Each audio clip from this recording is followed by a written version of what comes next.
Welcome everyone to another episode of Elbows Tight Podcast. It's your host Travis and John. John, how you doing today? I'm good, man. How you doing? I am doing fantastic. It is a sunny. I'm joking. It's raining. What? It's been raining for like 4 days straight here. It has. My wife's been out of town. I've been a single dad running errands and everything like that. It's been a crazy couple days and a couple weeks actually. Work has been crazy. Life has been crazy. The typical stuff. How's everything going for you?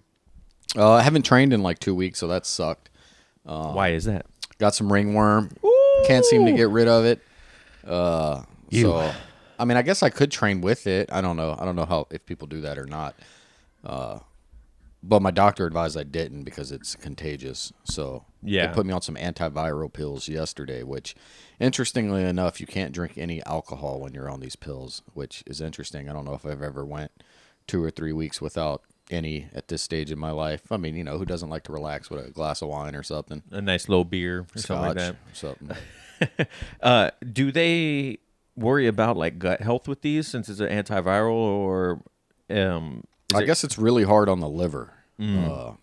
I talked to my stepdad who had to take something similar a few months ago, and he said they actually did his blood work before giving it to him and then tested his blood work again later just to make sure it wasn't too hard on him. I'm not doing any of that. Maybe it's because I'm only taking it for 2 weeks instead of a couple months. But who knows? Have you been doing anything outside of jiu-jitsu to stay as sharp as a tack? I mean, just the normal stuff, right? Like, you'll research some technique online, stuff like that. But I don't know if that really helps me. I'm kind of slow and stupid when it comes to implementing that stuff I watch online. Really you need someone to work with to even try it out. You can only, do so much of it mentally. Yeah. And don't be coming over here asking me to work. I don't want ringworm, bro. Yeah. I don't know. Does anybody train with it? Let us know. I don't know. Yeah. I don't know if people... I mean, maybe some people purposely train with ringworm, but I think people train with ringworm accidentally. You know what I mean? Like, they're just like, we'll just see what happens. And then also like, shit, that's ringworm. So talking to my doctor, both his kids are also trained jiu-jitsu. They go to a different gym locally in our area. And he said his kids also got it, and they got it on their face recently. Ooh. And as a doctor, right, like he can get his hands on pretty much anything. So he was treating it with steroids, like topical steroids, which I also have that, and that's what I was using to treat it for a few weeks, not knowing it was ringworm. Apparently, when you do that, when you use topical steroids like that, it thins your skin. What that allows it to do is for the ringworm to get deeper in if you're using steroids. So the number one thing you don't want to do is use steroids on ringworm if anyone runs across that. I thought it would make him strong like Gordon Ryan. Yeah, I mean, I was like, does it have an ab yet? Something? Nothing. I'm about to just name the little guy. That's so funny. Yeah. And it's on your legs? Yeah, just legs. Yeah, interesting. Yeah, that's crazy. Because, you don't really ever wear shorts or anything I don't. Like that. I don't. No. You even show up in your gi. I do, yeah. And I shower before class and after class, so who knows? I just picked up some black belt ringworm in there that you can't get rid of, right? I'm like, just die, motherfucker, but it just won't. No, that's funny. There was a time when one of our buddies, he's gotten ringworm and staph like 2-3 times in a row. He got it so bad he thought he gave himself staph. Like he's like, oh, I thought I got rid of it, but apparently I didn't. And I'm like, oh man, that's unfortunate, dude. I haven't had, knock on wood, I haven't gotten ringworm or staph infection yet, but then again, I haven't really been training. Yeah. So, but what are you looking forward to going back on the mats? Hey, what's up, everyone? This episode is brought to you by Manscaped, and what a perfect time considering April is Testicular Cancer Awareness Month to help raise awareness and to fundraise for a good cause. The leaders in below-the-waist grooming partner with Testicular Cancer Society to remind you to check your golden nuggets this month for anything not so golden. And while you're down there, shave your balls while you save your balls. Support a good cause and go to manscaped.com and use our code ETP20 to get 20% off plus free shipping. Since April is National Testicular Cancer Awareness Month, I wanted to take a second to talk about men's health issues that are important to me. Did you know one guy every hour, every day is diagnosed with testicular cancer? So this is a reminder to all men listening. check yourselves, please. Manscaped, in addition to providing the right tools and solutions for safe and easy manscaping, has partnered with the Testicular Cancer Society to spread awareness for men's health and early cancer detection. It makes sense, right? We use Manscaped products daily to trim and maintain that region below the waist. While you're down there cleaning up your sack, why not go ahead and give them a little investigation for lumps, changes in any size, or any pain? I think we can all agree it's pretty fun playing with your balls anyway. Preach. Together, we save balls. Get it? To help remind guys to check themselves for testicular cancer, our limited time, you can get their special new edition Purple TCS Lawnmower 4.0 electric waterproof trimmer. This thing is amazing. Look at this thing. The light's even purple on it too. This special edition trimmer is a collectible item. There are only 10,000 in existence. So make sure you get yours today while supplies last. Once they're gone, they're gone. With the launch of their special edition Lawnmower 4.0 Purple Trimmer, Manscaped will be donating $50,000 to their longtime partner, the Testicular Cancer Society, to help those impacted by testicular cancer. Get the new Lawnmower 4.0 TCS Special Edition trimmer and help Manscaped raise awareness to give back the Testicular Cancer Society. Visit manscaped.com/TSC to learn more about how you can check yourself while enjoying Manscaped products at home. Get 20% off and free shipping with code ETP20 at checkout. Once again, that's 20% off and free shipping with code ETP20 at manscaped.com. Make sure to spread the news and tell your buddies to check themselves in Testicular Cancer Awareness Month. Thank you, Manscaped. I felt like I was getting into a bit of a routine, which is nice, right? When you get in that routine and everything's kind of flowing when you're gone. Yeah. And every time you miss a couple weeks, it just sucks to go back. I think probably 2-3 weeks ago, I think I told you I was just getting destroyed in class in the live rolls, man. Just hammered, beat to shit. I was like, this sucks. Like that, that's when you're having those real low times rolling. And I mean, it was all my fault, right? I was just, out of shape. And, I was like, man, why am I struggling so much? Yeah. But you know what that feels like a little bit, right? Oh, yeah, 100%. I was going to say last week, I think it was last week, is when I went to class, and I was like, all right, man, I'm going to go back to class. I've been training like once a week for like 2-3 weeks because I've just been so busy with, getting ready for my wife to leave work. I was on 12, so I couldn't really train because I was, working 12-hour shifts. And then I actually got to go to class, dude, and it was a rude awakening, man. I was like hammered. It was like, I posted like on the story after class on our Instagram. I was like, man, went to class tonight finally, 100% the nail. And it was, dude. It was like to the point where I felt bad as a training partner not because I was like spazzing or doing crazy things. I just felt like I wasn't able to provide value to my training partners. You know what I mean? Like Right. I was like, man, you guys are just kicking my butt tonight. Like I am trying my hardest, and I just feel like this, like nothing is working. I can't stop anyone. I can't stop any moves. Even like the white belts were like giving me a really hard time. And I don't know, man. It wasn't.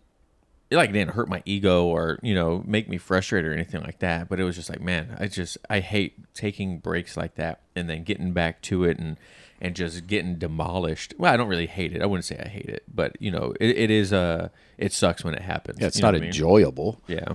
Yeah, like, I mean, everyone pretty much that goes to class now, unless they're brand new, like, they're good enough. Like, they're good enough to make you Yeah. sweat and give you a workout. So if you're lagging, like, good fucking luck. Like, Yeah. Especially with the people we've been training with for years, right? They're like, no mercy, dude. Like, like you're going to get it. I sit there and at the beginning of the roll and I'm like, all right, man, I'm gonna go a little bit easy. I'm just gonna ease back into it, and then people were like, oh, it's Travis. Yeah. I'm gonna turn it up on him. I'm like, Let's see if he's still strong. Yeah, right. Yeah. Yeah, that's one thing I also started doing too. I started my Chad Wesley Smith, the Juggernaut AI strength and conditioning for jiu-jitsu. I started that up again, which I'm really happy about because it feels good working out, man. Like I miss working out. We were just talking about it before we press record. I have a home garage or a home Garage? That's a good place to have it, though. I have a garage gym with like a squat rack, a couple 100 pounds of weights, a nice treadmill. We have a Peloton right out of frame, dumbbells, kettlebells, wall balls, boxes for box jumps, like the full get up. and my wife decided to start refurbishing furniture, and so the garage is like just full of like antique furniture that she's trying to redo. And so I haven't even been able to use the garage because it's just like there's just so much stuff in there, and it sucks because I'm like, I don't want to keep going to the gym outside of my house. Like I got the gym in the house, so I don't have to go anywhere. I could just come home, throw a pair of shorts on, and get after it. You know what I mean? Or work out anytime that I have like an opportunity to. If only buying that stuff got us in shape, I'd be like in Spartacus 300, right? Like I'd look like fantastic, but buying it just don't cut it, right? Man, yeah, no. You got to start working out more now with all your your stuff going on, man. Yeah, like you got to go for a run now or no, walk. no. You'd be surprised. I was talking about this with some other like people in kind of like we've talked to, like Ben and other guys that are strength and conditioning coaches like Kieran.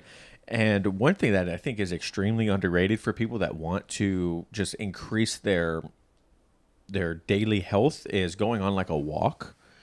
Like a 20-30 minute walk is fantastic, especially after you eat. It helps kickstart your metabolism and helps you start burning that fat. And dude, we haven't gone walking in a long time, and it sucks. I'm like, babe, we need to start walking again in the afternoons, especially when it starts getting nice out here. Yeah. Because, man, it is so fun to just like be outside, have the kids walking with us, and it's just it's good quality family time too. But that's just something. Well, you guys usually do that during the summertime too, actually. Well, generally I'd get up in the morning before work and hit the treadmill, but our niece is living upstairs, so that room will be free in about a week. But she's been here a couple months, so that really I can't go up there and run it 3:30 before work. You should get more workout equipment up there, like a kettlebell or something like that too. Yeah. And what Travis is alluding to is when I was having a tele-appointment with my doctor over the ringworm, he apologized because we did some blood work probably 8 or 9 months ago, but the results got sent to the wrong doctor, and that guy just signed it off. So he's finally looked at that blood work when he was getting ready for the appointment, and he was like, hey, man, I really want to apologize, but we need to talk about your cholesterol levels. You're over 300. That puts you at a high stroke risk, and I've had one before. And as you can see in the mirror, I don't know how big I look, but I'm not that really a big guy, and I don't eat like shit. So it could be, hereditary or whatever, but I'm going to spend the next couple months trying to get it down before I have to go on medication, which I've already told him no, I don't want to go on any cholesterol-lowering meds. Same way after the stroke, I didn't want to do blood thinners or anything like that. Didn't you do blood thinners for a little bit, though? Yeah, but it was horrible while doing blood thinners and jiu-jitsu. I mean, I looked like I was in a car wreck every day. If somebody grabbed my arm or whatever, I just bruised. Everything was a bruise, bruising everywhere. So, nobody wanted to see that, me either. But I'm just going to try to lower it, dieting as usual and things of that nature. I'll probably not eat any meat for the next couple months, and that's a horrible thing to say. I got ribs smoking right now that the family's going to enjoy, but I won't be touching them. But, get that down, and we'll see how it goes. Have you felt like a shift in your body that kind of would have like alluded to this or anything like that? Or yeah, I was at work about a week and a half ago. I go walk on lunch, but I haven't done that during the winter, right? Because winter sucks here in Washington. It's always raining, always cold. But generally on lunch, I'd go walk about 1.5 miles, 2 miles just to get up away from the desk. And on that walk a week and a half ago, man, I like came down a couple flights of stairs and I got lightheaded and I started sweating. And last time I had that happen, it didn't work out too well. That's when you had the stroke, right? Yeah, so I was like, what the hell? So, and it was weird because my body was felt like it was going into like shock mode. And this is going to sound stupid, but I was craving something sweet. So I went and got a Dunkin' Donuts. I don't ever drink that shit, right? Slammed this cold coffee. It was bizarre. And I went and sat in my office for 20 minutes till I felt like I was back to normal. That's crazy. And then I went back to work, and then I get the call this last week from the doctor with the high cholesterol. I was like, it figures. Yeah, that's unfortunate, man. Because knowing your background, it's like, oh man, last thing you need is something that's going to cause another stroke or a heart attack or something. Especially because you got a stent in your heart too, didn't you? I got it's a plug. It was just an opening in there that allowed a clot to go through. So that's clogged now. That's closed. So that shouldn't be an issue. Did your doctor give you any recommendations for dietary restrictions or no, he wanted me to go exercise? right onto the cholesterol meds. Isn't that so crazy? If you're over 300, you're 2 to 3 times more likely to have a heart attack or a stroke. And if you've already had a stroke previously, then it's even higher. So I could see why they want to do that. But, He's like, I ain't even risking it with you. Yeah. So the deal we made is I will do some low dose aspirin, which I have bottles of it from last time, and I'll just try to get it lower myself and retest in August. What does aspirin do? It's supposed to just help. I think it thins the blood a little bit. So most people that have heart conditions, they recommend they take a low dose aspirin every day, 81 milligrams. But if you research that, sometimes Google's horrible, right? You'll Google like, what happens if I take aspirin every day? And it'll, you can find so much data. You're like, shit, I don't want to take that either. But it's just the way it is. You're like, oh great, now I have toe cancer. This is amazing. Yeah, Thanks, yeah. I was like, oh, what rabbit hole did I just go down? This is horrible. I try not to even look at Google really for anything when it comes to like the kids or anything like that, because it's instant like, the first thing it starts off is it's typically not something to be concerned about, but if X, Y, and Z, and you're like, now I'm paying more attention. Like, Jesus, man, like it was all my kid was doing was just eating a chip. And like, yeah, and I'm from the South. Like, I don't know, it's probably hereditary, but all the men on my side of the family live well into their late 90s, hundreds. I've only known one that has died in my lifetime, and I'm 45. So you know what I mean? Crazy. Like, they've all had high blood pressure, cholesterol. Some have had heart surgeries, but I don't know. It's just the way it is. Well, hopefully we can get it under control. And how long are you giving yourself, or how long is your doctor giving you? I'm a retest in August. In August? Yeah. Yeah. So what's that? 6 months, something like that? Yeah.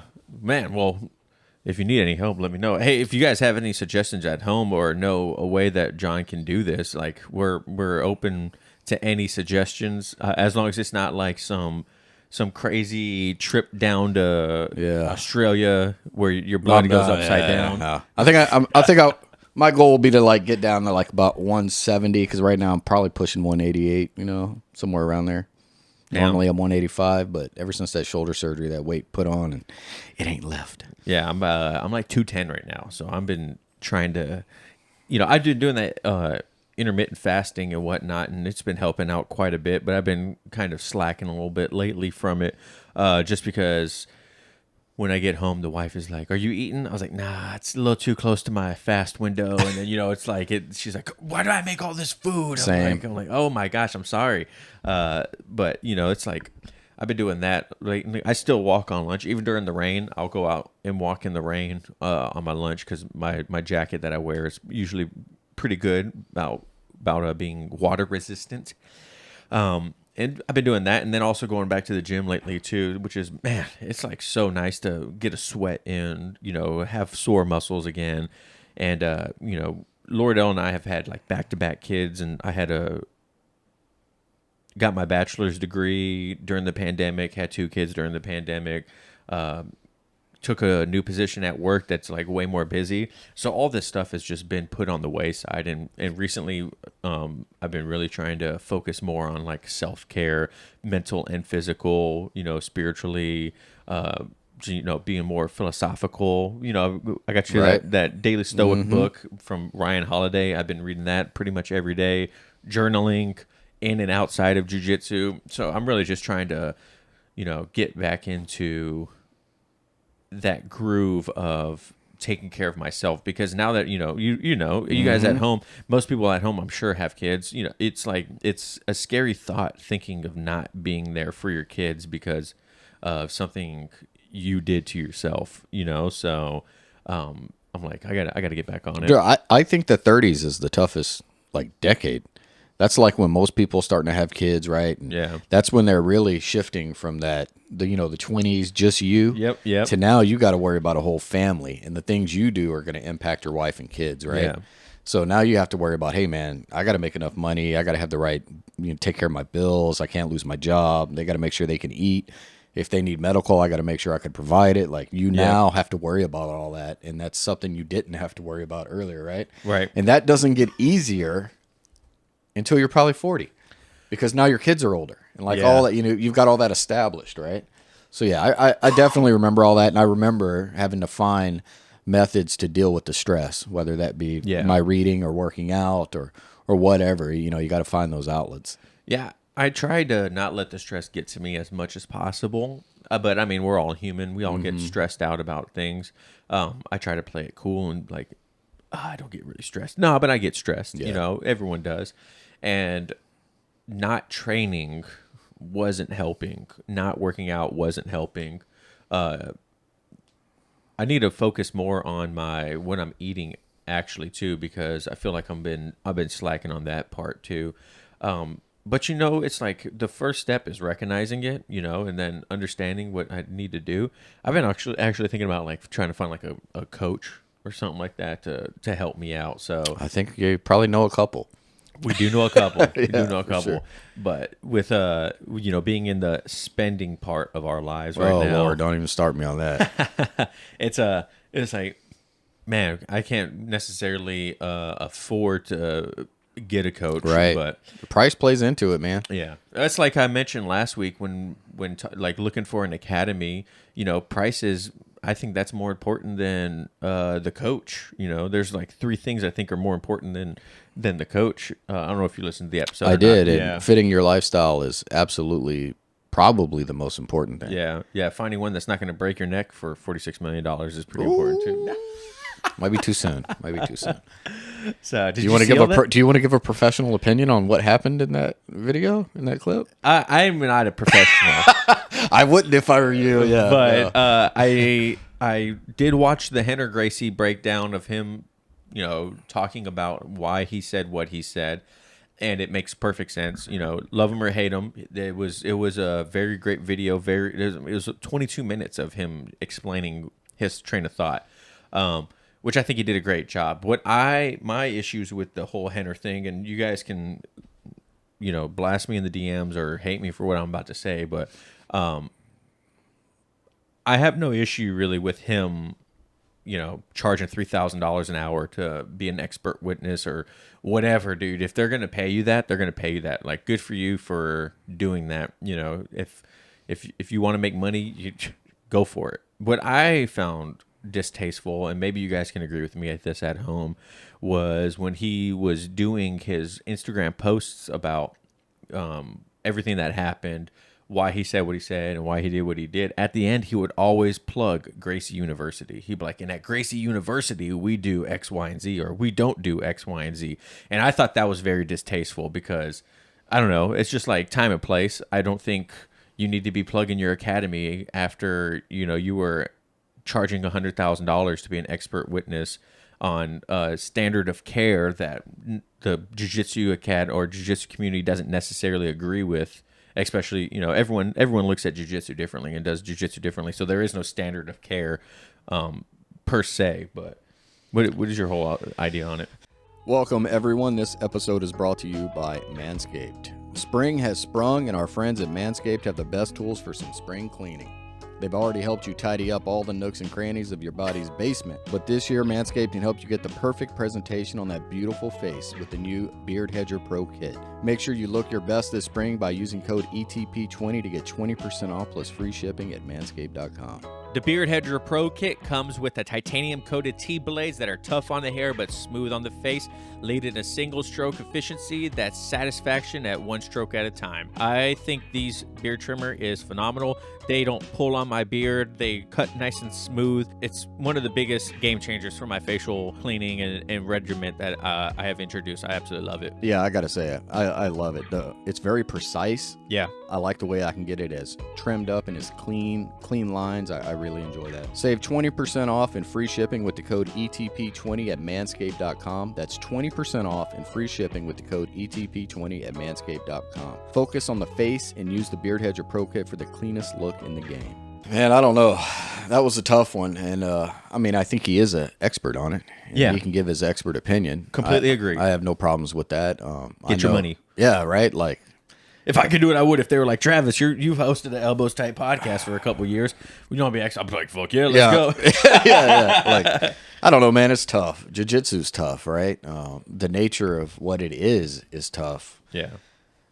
I don't know how. I mean, I feel like if you decide you're going to do jiu-jitsu and you get injured, it's tough for me. I'm gonna say like this is gonna sound horrible, but like your safety always starts with you and it ends with you, not someone else. Yep.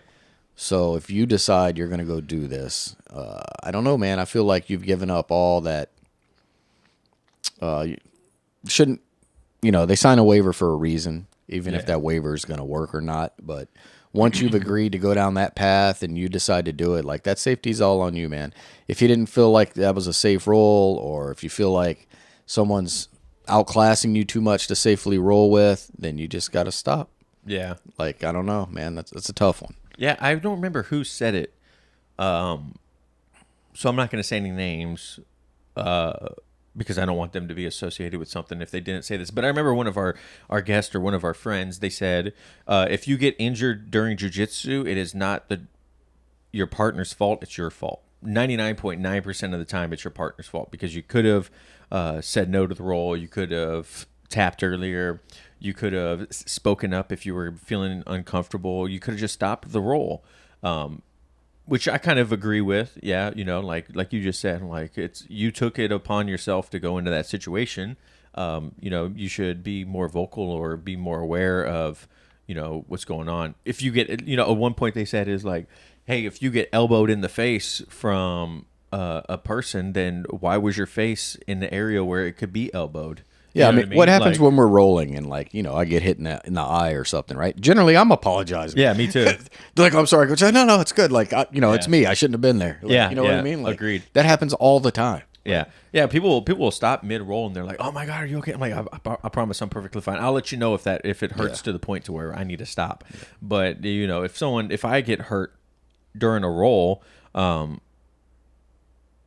don't know. I don't necessarily ever blame someone else. Like there's a moment where I'm like, dang it, man. Like, yeah, you're mad, angry, but right? it's more of like, I can't believe I just got hurt. Not like I can't believe this person just hurt me. You know what I mean? Because it's all part of it. Everyone gets injured. I just accidentally elbowed someone the other night in mid roll. I didn't think it was that hard of an elbow. Come to find out, it was a pretty good elbow. But it's like it's one of those situations where it's kind of tricky, and I feel like you and I and most people that do podcasts or are able to talk to a bunch of different people that vary opinion from yours. I feel like we have had the opportunity to really grow, like the way we look at jiu-jitsu because of it. White belt John and Travis probably be like, no, it's their fault. Yeah, it's 100% their fault. They're rolling too hard. Yeah, right. Yeah, asshole. Right. Why are you rolling so hard with your 240-pound, 6'4" ass? So really, no. Like, so when people are like, hey, man, should I watch your shoulders or did it? No, I'm going to watch them. If I feel like you even get close, I'm just tapping. Like, it's done. It's over. Yeah, that's a good point, too, right? Is some people will say you shouldn't have to worry about someone rolling too hard because if you know that they roll hard or if they start rolling hard, you should speak up, like I just said. And then two, if you know that they roll hard, you should just avoid rolling with them if you don't want to roll hard. And I've done it before. I've definitely avoided people and not made eye contact, walked over to use the bathroom, get a drink of water, check my phone, and like I'm like, I'm good. Or just tell them like, nah, I'm good. I'm going to sit out around. And then when they go to find someone else, so. I tell them I'm going to wait till they roll 3 or 4 times so they're gassed, and then we can roll. You're going to need to do that for the entire class when you come back. But hold on. You need to roll 2 more times, then we can roll. Yeah. How about you go roll with Cody, and then you roll with Jack, and then you roll with Will. Yeah. And then I want you to do 600 sit-ups. Yeah, no doubt. And then come on over, and I'll, we can roll together. So, but yeah, it's one of those things where injuries suck, and unless someone, I don't know, man, I think that it's hard to think about a situation where you're going to get injured and it's not necessarily your fault because, I mean, and that's the thing is like during this neck snapping thing, man, that's such a hard thing to say, like crazy thing to say, like the dude got his neck snapped. I know. He also tried to Granby roll to get out of the position. I've been in a position before where I had a lot of pressure on my neck, and I have yelled, my neck, and stopped people like get off of me. But that is such a dynamic. It's so crazy to watch too. It's like that's such a dynamic move. Oh, I could imagine right after that, dude. It must have been horrible. I'd be like, oh shit, what just happened, dude? I'm like, holy crap, man. But, hopefully we don't set a precedent of this idea of if you get injured in jiu-jitsu, now you're going to sue the crap out of them. You know what I mean? Whether it's a broken arm or Historically, leg. that has always been the case. Right. One big court case starts it, and then, it's the precedent has been set. Right. And then, now we really have to do this whole, like, jiu-jitsu standard of care. Like, oh, is this against the cultural norms of jiu-jitsu? Or, did the person know that this was a high-risk maneuver? Everything's high-risk in jiu-jitsu. Yeah. How's it not? Everything is. Yeah. Like, you got to think about it. Like, Kieran and Jordan just said this on the Talk Jiu-Jitsu podcast. Kieran said, what is the purpose of a submission in jiu-jitsu? It's either to break a limb or dislocate a limb or render your person unconscious. Like, if that is what submissions are. So yeah, there's going to be quite a bit of risk in everything that we do, and that's where the respect of the tap comes in. Because otherwise, say if someone does get you in a rear naked choke, they could literally kill you. They could. And it could happen in the middle of class, and no one would even know. You just hold on a little bit. Yeah. Right? The great. Remember when you cut me off on the road the other day? Yeah, this is for your ex-wife. Mm-hmm. Oh, that's rough. Yeah, and so you have to have the respect of your training partners in that sense too. And if you know that something is more of a riskier movement, there's a higher risk of a movement for injury or whatever, then maybe you shouldn't do it. You should know your audience too. Yeah, and you kind of tell with partners too, right? Like if somebody's throwing a heel hook on me, like we could be rolling fast and real fluid, and then when they're going to set that in, everything slows down. Yeah, right? Everyone looks at each other. They like look, they slow down, and Yeah. and then you don't take advantage of that, right? Because Yeah. they're just trying to make sure they're not going to hurt you, right? Like I see that all the time. Yeah. Craig Jones talked about this in one of his videos. Maybe it was an interview or one of his YouTube videos, but he talks about how, in training, you shouldn't be necessarily submitting your training partners. You should get to the submission, know that it's there, and then both of you recognize it, and then work from that submission. Yep. And I think that's really smart. I've been doing that a couple times where I'll lock in a submission and, I'm like, okay, let's I'm not gonna try to finish this. I'm just gonna get it to a point where they know it's there, and then just hold it there and see what they do, and let them try to work out of it. And if they can't, then I'll just let go and we can continue on. Because I think it's more advantageous for your jiu-jitsu to work from these bad positions rather than submit someone from these positions. Like, get it there, let them know that, yeah, I would submit you right now, and then let them work from there. I mean, that's great for like a last-minute armbar escape, last-minute like rear naked choke escape, or Darce, all these things. I think there's a lot of value in that. Yeah, and I've also found it helps to just let go sometimes if you're rolling with newer people. They don't realize like you have it, and they keep fighting it. Like I'll be like, damn, is this guy? Like I've had one guy like pass out before, and then I let it go, and he came right back. Right, it was triangular. He came right back, and he kept rolling. I was like, he didn't even know he just passed out. Sometimes just let him go. Just let it go. Yeah, no, that's a good point too. I definitely have done that. Caught someone at a Darce and just let it, it's like slowly loosen my grip up and let them work out of it, or a triangle or something like that. Or, I've even like kind of coached someone how to escape. So they almost got you. So you went into coaching mode. No, I almost got them. Right. Yeah, I'm like, let me tell you something. Yeah. So, what is going to be your main goal when you come back? I don't know, just getting back into a normal routine. Right now, I'm just having fun with it. I don't have any pressure or anything. Isn't that such a game changer when you start having fun? Yeah, so it's like all you I'm want not is worried to about have it. fun. Like, it's no problem. Yeah, I have a question for you guys at home, and this is kind of pertaining to, and obviously love to get your opinion on it too, John. Once again, Craig Jones kind of talked about it. When he rolls with people, he just makes it fun and jokes around and doesn't give them the opportunity to, say, oh man, I like whoop Craig Jones' butt. Like he makes it completely unserious the second he can when they start rolling.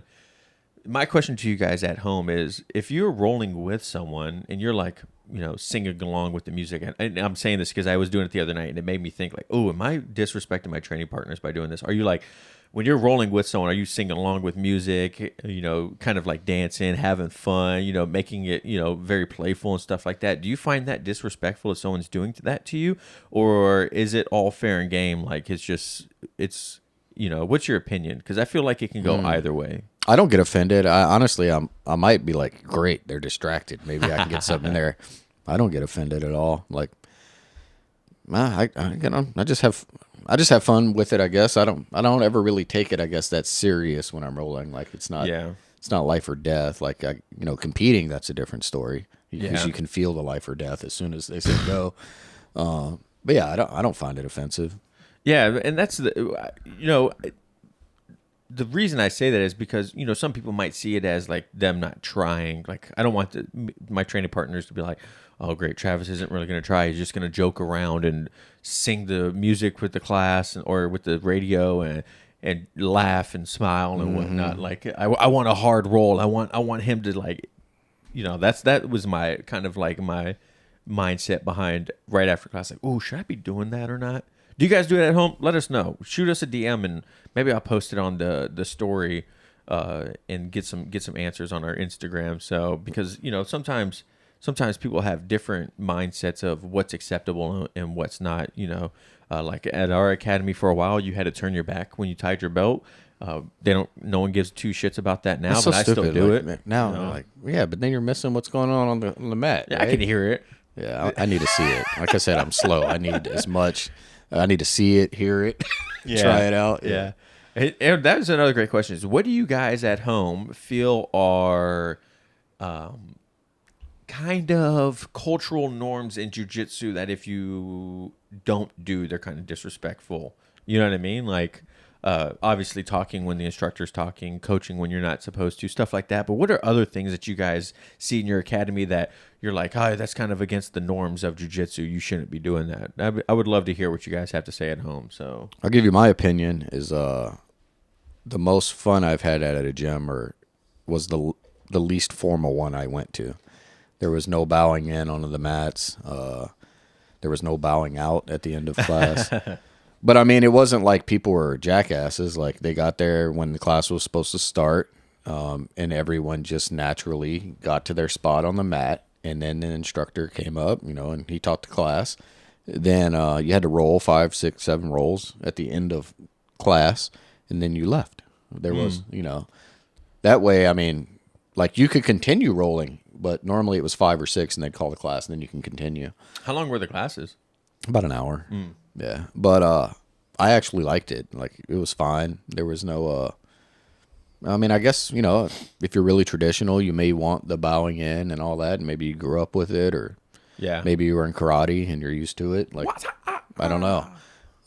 But the only thing I find weird is sometimes you have to buy a gi when you go to a new school. I find that really weird. Yeah. To join, you have to buy a gi. Yeah, like Gracie Baja. You literally can't do anything unless it's in their gi. Even their rash guard. Yeah, it's a little weird. So you're going to pay $150 to join the gym, and now they're going to charge you $150 for a cheesy gi. Cheesy gi. That you could have got on Amazon for $60. It's going to be $150. That's funny. So yeah. But hey, that was a good little catch up, Jonathan. Now that you're back, it's weird doing episodes without you. I'm not gonna lie. Soon you'll have to do it. Say again? No. Who wants to hear? Luckily, final question at home. Who wants to hear a solo episode from Jonathan? You don't. I'm so old, I don't even know how to set this stuff up. That's what I'll have it over here, ready to go for you. Yeah, right. Even if I'm out of town. I'm like, babe, I know your calendar. I'll make sure I'm out of town at the same time. Let us know if you guys want to hear a solo episode from Jonathan. Yeah. Listen, side note, real quick. There are people at home that find you very philosophical and think you're very intelligent. And John's been offered to do other podcasts by himself without me. And I do not take offense to it because I think Jonathan provides a lot of value to people. And he says no every single time because he is scared. I'm not scared. He's scared. No. I'm just a quiet person. No, he's scared. No. He doesn't want to voice his opinion about things. He doesn't want to. I have the greatest conversations in my own head. And he's afraid to talk to other people with that. So if you guys want to interview Jonathan, please just hit him up on Instagram and or Facebook, and he will 100% do your podcast for you. We can discuss books. I really like books. On a podcast. There you go.